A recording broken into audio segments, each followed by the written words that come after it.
Sa nalalapit na eleksyong 2025, patuloy tayong maniwala at magtiwala sa pagbabago sa ating bayan, lalo na kung sisimulan natin ito sa pagboto ng wasto at nararapat. Kilatisin ang mga kandidato, huwag magpadala sa tukso ng salapi, maling impormasyon at mga ideolohiyang labag sa ating pananampalataya. Higit sa lahat, manalangin tayong taimtim, taglay ang pag-asang walang hindi mapangyayari ang Diyos. Kalakip nito, bilang mga botanteng Katoliko, inanyahan ko rin kayong lumahok at makiisa sa PPCRV o Parish Pastoral Council for Responsible Voting sa bawat parokyang inyong kinabibilangan. Layunin nito na bantayan ang boto ng mga mamamayan, magsikap na maging tagapagsiyasat sa mga maling gawi, tuwing halalan at maglingkod sa bayan na puso ang puhunan. Ako po si Bishop Dennis Villarojo, naghihikayat na magparehistro kayo upang maging PPCRV volunteer dahil kailangan tayo ng simbahan at bayan. Manalig tayo sa tulong ng Diyos at ng bawat isa. Sa atin magsisimula ang hinahangad nating mabuting pagbabago ng lipunan.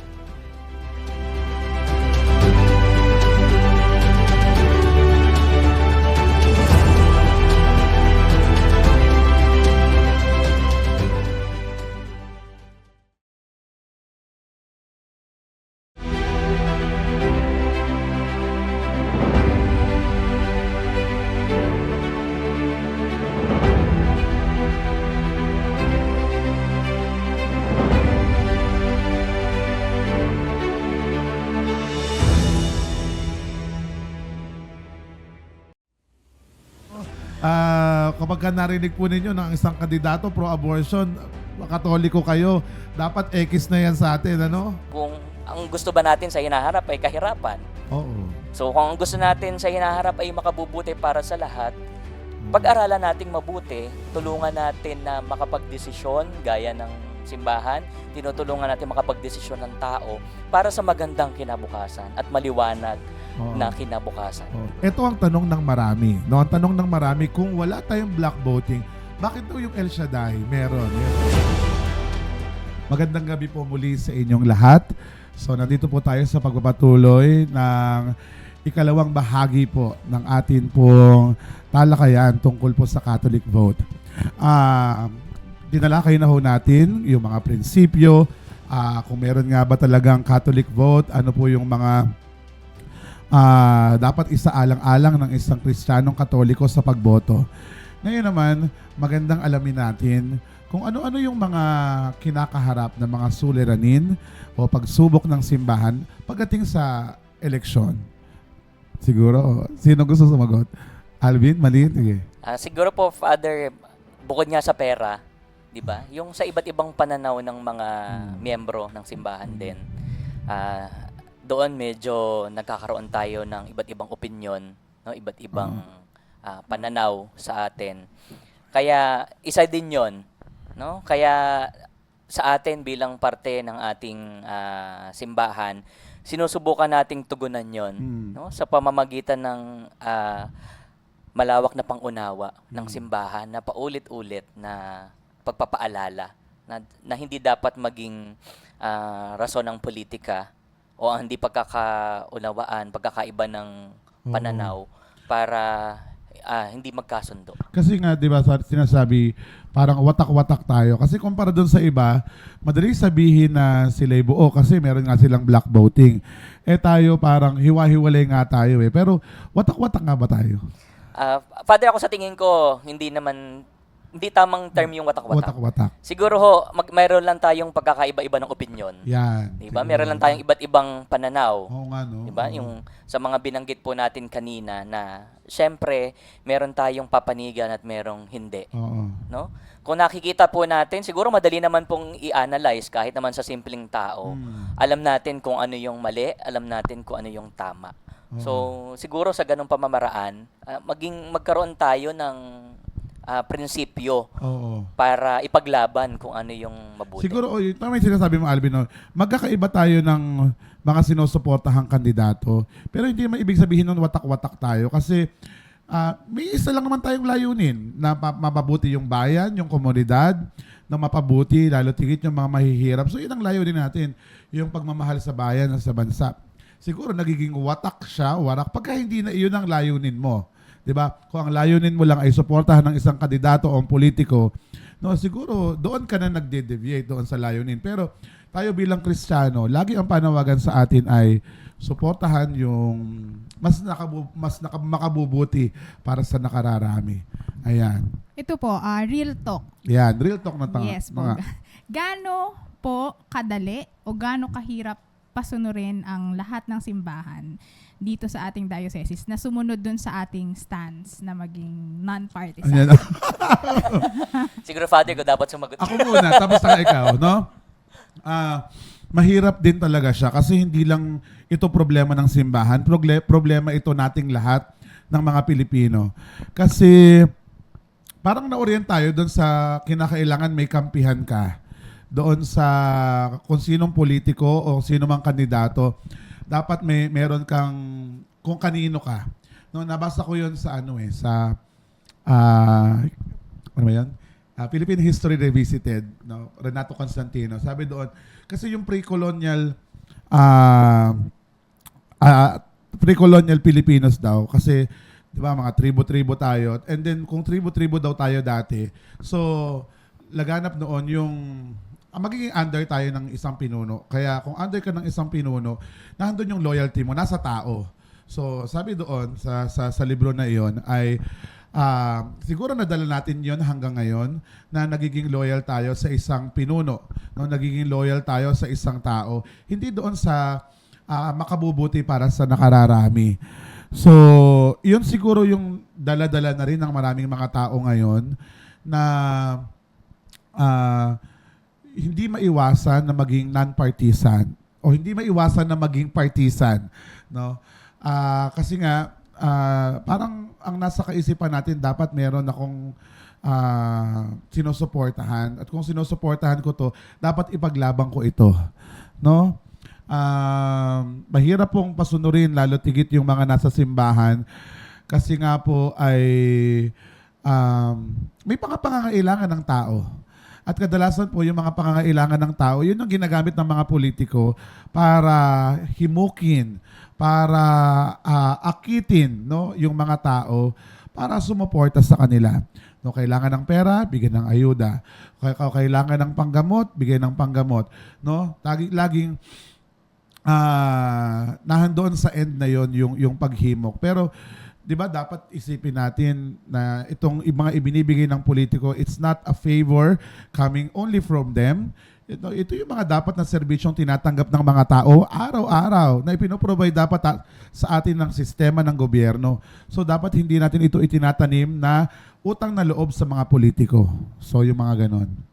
Yun ay nasa simbahan na din. Nagsistemang pumasok na sa atin. Kaya nga, Father, kung uugatin natin, no, ano ba talaga yung dahilan bakit yung tao, sabihin natin na kumakapit sa patalim, Ayan. 'di ba? Kasi nga yung kahirapan, no?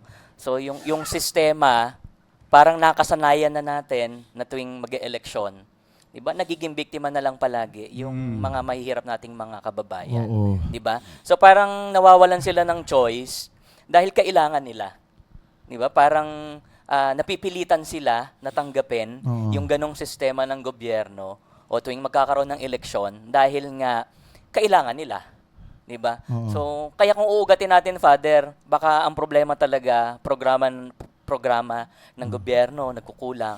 Yan kasi nga bakit hanggang sa kasalukuyan marami pa ring mahihirap na mga Pilipino.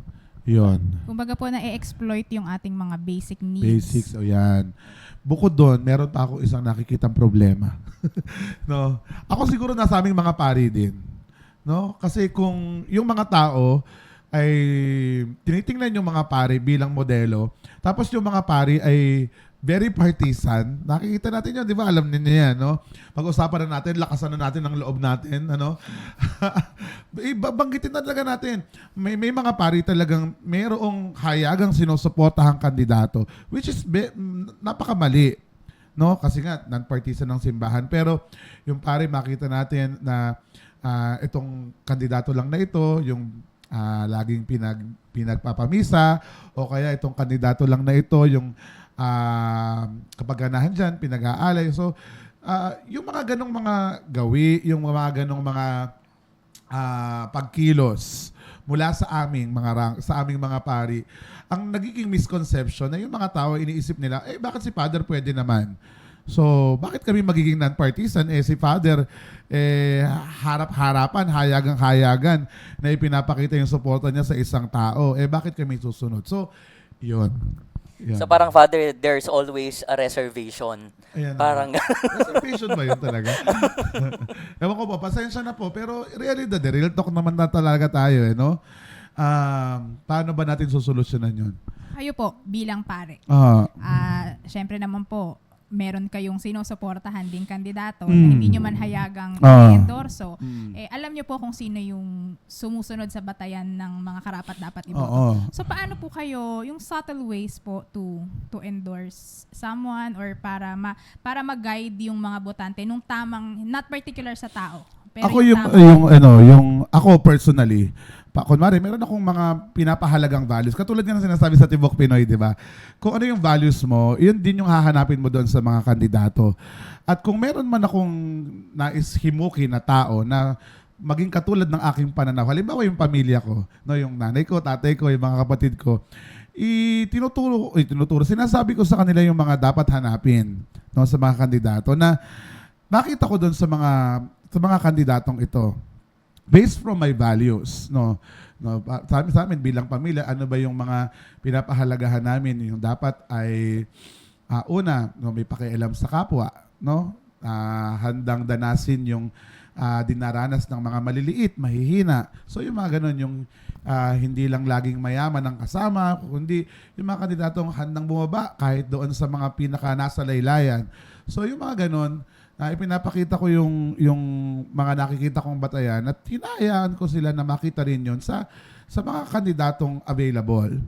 So, yun. Siguro magandang pamamaraan yun. Without saying names, without really endorsing someone. Pero yung mga talagang makikita mo, kasi minsan talaga namang kitang-kita mo talaga yung difference. No? Kitang-kita mo yung difference. Kayo naman po, Kuya Alvin, as bilang kilalang PPCRV volunteer, hindi lang sa parokya nyo, kundi sa diocese. Sa buong Pilipinas. Buong Pilipinas. Sa buong Pilipinas.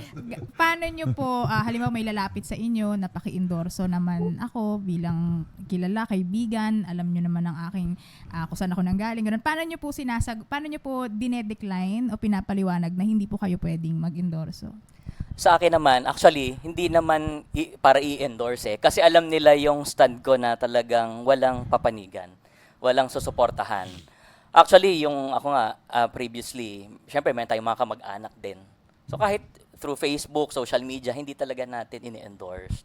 Okay? Pero ito yung nagiging tanong ng iba Kuya Alvin, sino ba yung iboboto mo? Ayan, Diba? oo. Diba? May mga Tatanungin ka Tayo lagi ang tinatanong niya sa PPCRB. Oo, kasi alam nila na pag iboboto, yung impluwensya ng PPCRV volunteer, and also siguro ako dahil nga kilala ako, nirerespeto nila, parang it matters na talagang mahalaga kung ano yung Correct. idea ko din, mahalaga sa kanila kung ano yung pananaw ko, kung sino ba yung dapat iboto.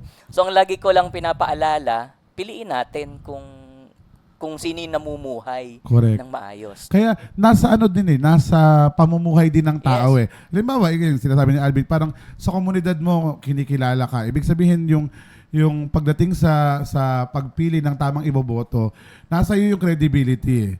So siguro yun ang maganda ring hanapin natin sa mga tutularan natin ng iboboto. Yung mga credible na mabubuting tao sa mga komunidad ninyo. Sinong sinusuportahan nila? Yung mabubuting tao talaga. No? Kasi tsak meron kayong ganyan. Yung mga talagang alam ninyo na maayos ang pamumuhay, namumuhay bilang gumagalang sa kapwa, tapos ay, yung iba nagiling sa simbahan, yung iba naman hindi. Pero talagang nagsusumikap maging mabuting Kristiyano. Tanungin po ninyo sinong kanilang susuportahan. Kasi sigurado ako, naniniwala ako kapag mabuting tao, nagpapakabanal, hindi yan boboto ng mali. No? Hindi yan boboto ng mali. Yan. Saka palaging ang kasangguni natin, Yun. di ba? Mm. Palaging magiging ano natin kapartner natin Yan. pagdating ng eleksyon, di ba? Yung mga tao na pwede talaga nating pagkatiwalaan. Di ba Ikaw, sinasabi ni Malin, Father? ang tanong. Babalik namin nga sa'yo.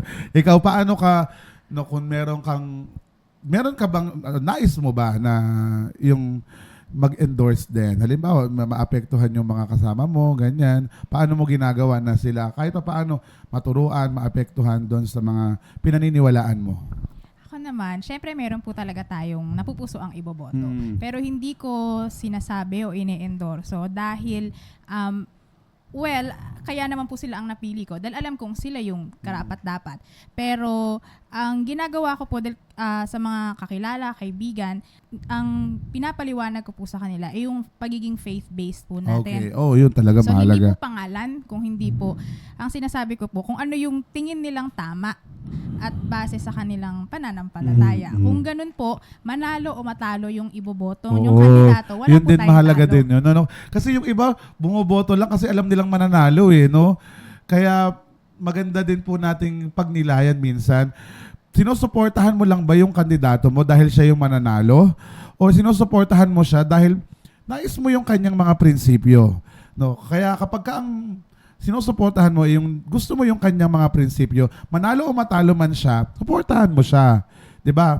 So, hindi po ito, ang election po ay hindi parang laro na sa huli kailangan manalo ka, no? Kailangan yung sinuportahan mo ang manalo. Hindi. Kasi po kapag ka nagkamali po tayo ng pagboto, talo tayong lahat, no? Talo tayong lahat. Sa akin to, Father, no? Paalala din sa mga manonood natin ngayon. No? Kasi nakakaapekto rin yung mga survey na nakikita Ayan, natin, oo. di ba? So, pag nakita natin na, ito yung nangunguna sa survey. So, hindi na natin nakukuhang pag-aralan yung ibang Correct. mga kandidato na nasa lower, na Oo. na mababa ang Mababa. Na puntos. magagaling. Na magagaling, Oo, di ba? magagaling, oo. Nawawalan, nagkakaroon na tayo ng prejudgment na, ito yung dapat iboto kasi sila nangunguna sa survey. So, hindi po dapat din ganun. Kailangan talaga pag-aaralan po natin. Pag-aralan natin talaga. Kaya nga, yun ang ano natin panawagan natin sa lahat ng mga PPCRB parish coordinators natin na maglabas sila ng profiles ng kanilang mga kandidato sa kanilang mga communities. Malaking tulong po yun sa mga nakasubscribe sa mga social media platforms ng mga parokya na makita talaga nila ano yung mga nagawa na, ano yung mga plano ng mga kandidato nila. Kasi dapat ito ang hinuhubog natin. Nakadepende dapat sa plataforma, nakadepende sa achievements, nakadepende dapat sa background, yung basihan natin ng pagpili. Hindi sa talent, no? Hindi sa kasikatan, no? Tayo bumabase ng pagboto. So, yun. I love it. Sa panonood ko naman po minsan ng Ayan. mga candidates forum, Ayan. pagsasalita ng mga kandidato, meron pong mga ilang kandidato na nagbabanggit na sila ay miyembro ng simbahan. Simbahan. Mga active church workers. Ito po ba ay malaki o mahalagang factor na dapat kapag narinig ng mga botante na sila ay naglilingkod sa simbahan, automatic iboboto po? Napalunok ako. Kaya nga 'di ba, pangkaraniwan madidinig niyo ho sa mga nangangampanya. Ako po yung makadiyos. Ayan. Naku, Gamit Alam mo, na gamit Medyo na gasgas na gasgas Alam na mo, yan, Father. pagka naririnig ko yan, parang nahihiya ako sa sarili ko. Kasi minsan, hindi ko rin maamin na makadiyos ako Kaya parang, ay, ang lakas naman ng loob. Sabi ganun. Gaano po kahalagang factor yun? So actually, 'di ba pag nadinig mo 'yon, so minsan maganda sa pandinig Oo. Dahil nga, makadiyos ang pala makadiyos to. pala So ibig siya. sabihin, Sabi ko, mabuting tao. Sana all pala, ganyan. Pero mamaya, nung pinag-aralan mo yung pamumuhay, klase ng pamumuhay, meron palang ibang may ibang mga asawa, pamilya, oo. ganyan. Kaya napaka-importante talaga yung, kung sinasabi nila na ganun sila, dapat yung klase ng pamumuhay nila, Nakikita. nakikita. Oo. Kaya Tinutupad. mahalaga din talaga So, hindi ka talaga dapat bumoto nang hindi mo masyadong napagnilayan. Tapos, di ba, pangkaraniwan pa, ito pa, Father, nadidinig natin, hindi ko po kayo pagnanakawan. Di ba? pero bakit? Di ba, meron iba na, ito yung klase ng pamumuhay mo nung hindi ka pa politiko, o ala ka pa sa gobyerno. Pero Yan. after a year, biglang, ang yaman, biglang Oo. lumago ang pamumuhay.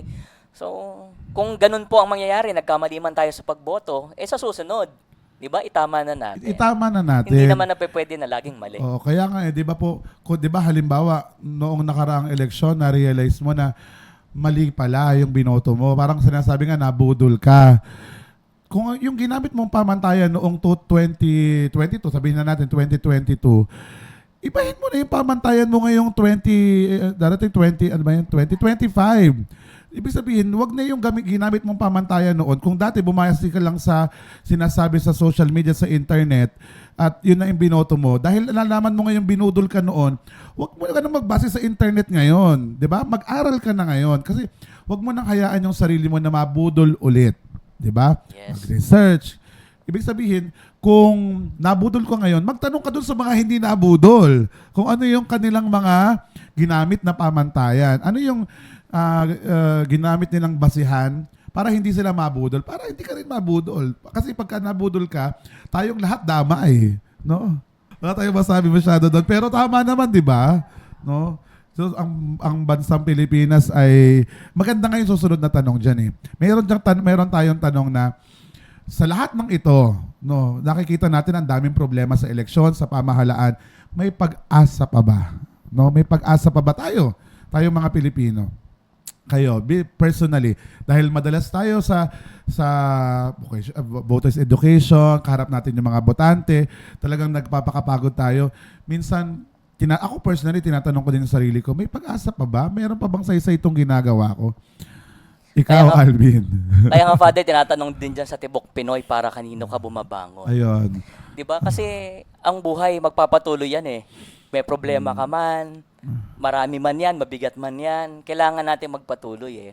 Kailangan nating tumayo, bumangon. Ang importante kasi, Father, kung nadapa tayo kahapon, di ba? Marunong tayong tumayo. No? At syempre, kung tumayo ka, manindigan na tayo doon sa tama. Correct. Diba? Kasi ang pag-asa natin hindi naman manggagaling sa iba. No? Tayo mismo sa sarili natin, kukumbinsihin natin yung sarili natin, no? Hihingi tayo ng kalakasan sa Diyos sa araw-araw para malampasan natin yung pagsubok na pinagdadaanan natin. Kaya ngayon pong eleksyon, hinihikayat namin kayo na bumoto Ayan. sa May 12.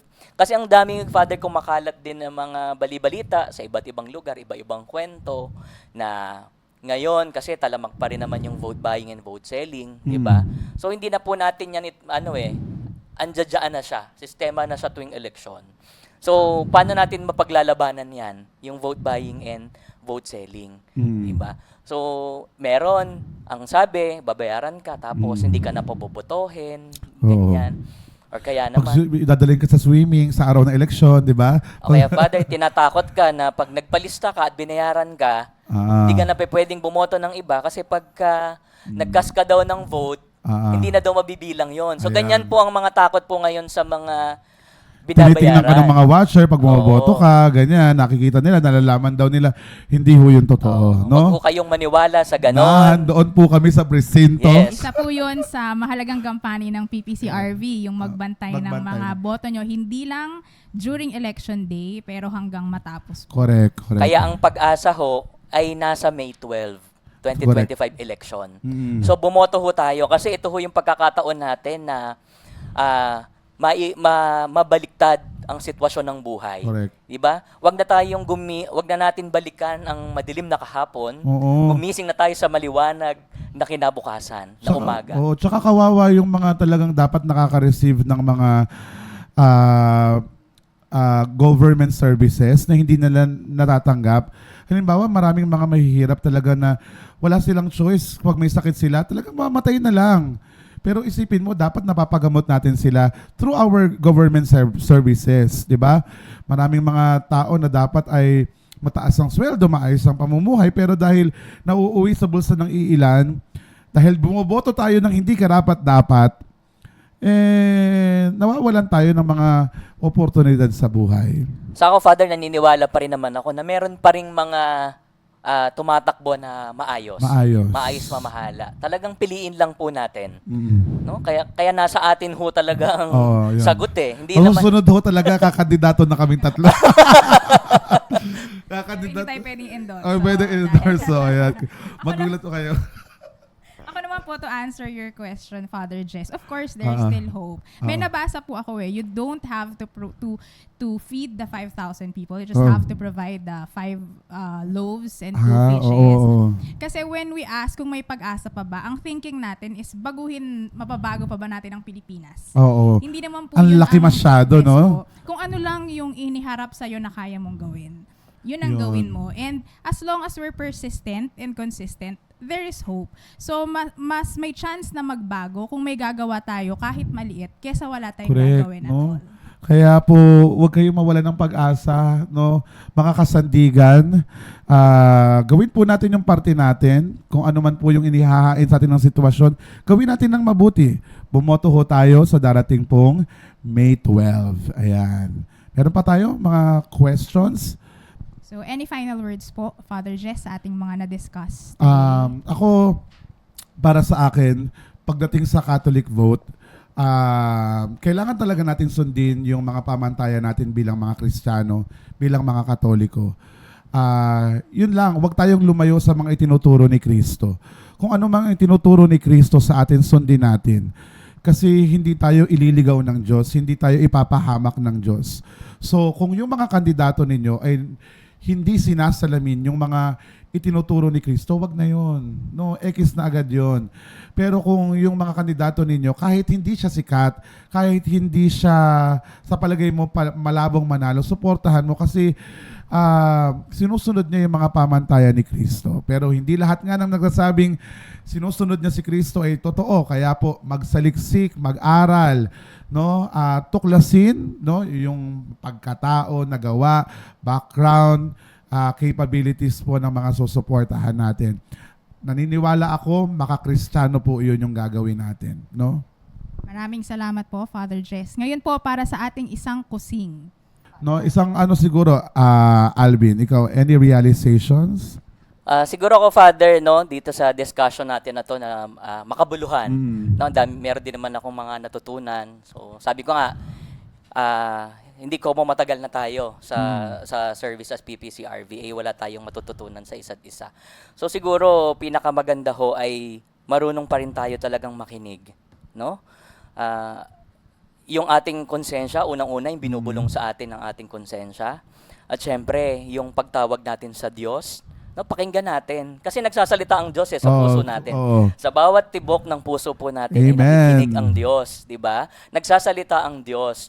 Baka yan ho yung basic principle na nakakalimutan natin. Sa pamamagitan ng pananalangin, merong itinuturo na ang Diyos, pero hindi tayo nakikinig. Diba? Nagbibingi-bingihan tayo. Correct. No? At doon po sa pagpili nga natin ng mga kandidato, ay marapat na talagang pag-aralan natin.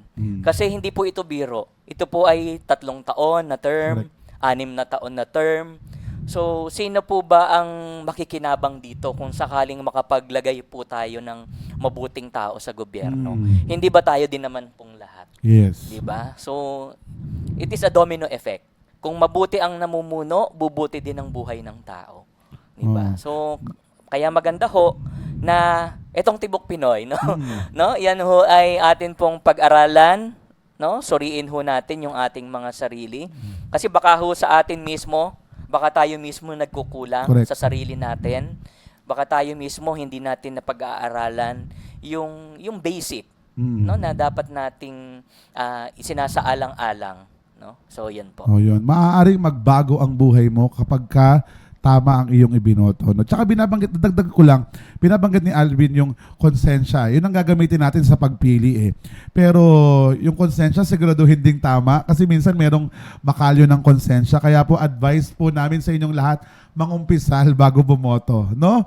Mangumpisal kasi ang kumpisal nakakapagpalaya ng kasalanan sa puso ng tao at naiaayos noon ang konsensya natin. Kaya po, no, mangumpisal po tayo.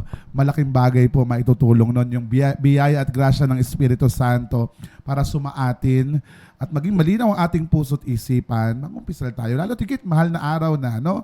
Yan. Ay, tapos na ba? Tapos na, pagkabuhay na pala. Katatapos lang natin ng mahal na araw. Kaya po, pwede pa naman mangumpisal kahit saan. Kahit kaninong pari. Yan. Ako po siguro ang isang kusing ko dito sa ating discussion. Kung nagagawa natin ng oras yung mag-scroll sa social media, kwentuhan, makipag-chat, it is also worth our time na yung pagpili sa mga iboboto natin ay lugaran din natin. Hindi lang basta nakapanood, nakapakinig ka, okay na yun. Mag-research, maging mapanuri, at sa dami ng mga opinion, kapag marami na tayong masyadong information overload sa kung sino ang iboboto, ang huling-huling gagawin natin ay hindi tayo maliligaw pag kay Kristo. So, it is important that we discern and then we pray dun sa mga choices natin. Para, kumbaga, kapag ang binoto natin ay nakabase sa paniniwala nating sila ay makakapag-empower ng mga mamamayan at para sa ikabubuti ng lahat, wala pong talo. Correct. Yan. Maraming salamat po sa inyong lahat sa panonood dito po sa programang ito. Maraming salamat sa ating special guest. Siyempre, ang batikan nga natin kasama sa PPCRB, Brother Alvin Valiente. Palakpakan natin. So thank you po. Thank you po sa atin pong mga manonood. Thank you po Father Jess, Ate Malin, at syempre sa bumubuo po ng diocesan team ng PPCRB. Syempre po sa suporta po ng ating pong national PPCRB. Oh, maraming salamat po. Ayan. Tsaka maraming salamat sa Sandigan, no, sa Diocesan Commission on Social Communications, dahil binigyan tayo ng ganitong plataforma, naging madali yung ating trabaho para sa voters education kasi meron tayong malawakang platform ang Sandigan na ipahayag yung mga mensahe natin. Yun. Muli po, maraming salamat, Father Jess and Sir Alvin. At maraming salamat din po sa ating mga tagapanood at tagapakinig. Kaya mga kasandigan, sumali na sa PPCRB.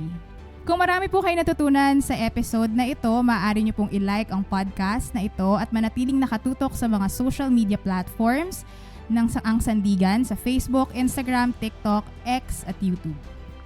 Maraming salamat po. Ako po si Father Jess. At ako naman po si Malin Chao, kasama si Sir Alvin, at ito ang Sandigan in Action.